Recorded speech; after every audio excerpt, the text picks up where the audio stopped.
At last, after almost a week, back to walking na sa Bamberl. Hi everyone, Marjana sa tanan. So today is walking session na sab. Kay bagan, sobrang dua kasi manay ako maka-walking kay nag-uso malagi ni in Chinese Taoist. Ako sila tag-research daw siya man ang pronunciation. Ini ba si John?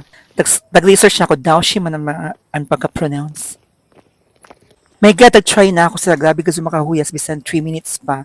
Siyempre, pag bago pa ka, mag-adjust pa mo lawas. So, kaya pa nimo is 3 minutes pa. Pero pag maadad na ka, mahumanin mo an ija 15 minutes. O sawi ako makawak ng mga 2 minutes, kaya mo dyan ako tasin try, anay. Try ni Jugana, gawin si Zanay. Ani mo huyas, gawin si magkupugan, gawin mo baro ng huyas. Grabe na kasimple ija action, pero my God, grabe gawin mga sweating, magtuyo-tuyo gajod. Tapos mga 2 days, normal na gawin mo sakit imo lawas, kaya nag-adjust mo malagi sa new action ang ini na workout. Kaya you must try. So anyway, going back sa to walking, kaya makita sa mapasok nag-walk, syempre na to last destination is and mapasok na kaliguanan. Tapos libot balik na sab. Gana mo din mag-walk na area kay bisan alas stress, delikado suga kay bukid man lagi matayom-tayom sa matabunan ng mga kahoy. O sa tignaw sa bisan, taas paan suga. And then, mingaw sa. But this time, 5 kapi na ako din nakakarik kay. Uy, malagi sa plano na kay gusto man ako magpa. And wind like that, mga anak ba. So, pabalik na ako in that time. Kitag-biling ko malagi ang motor na mo dito sa mo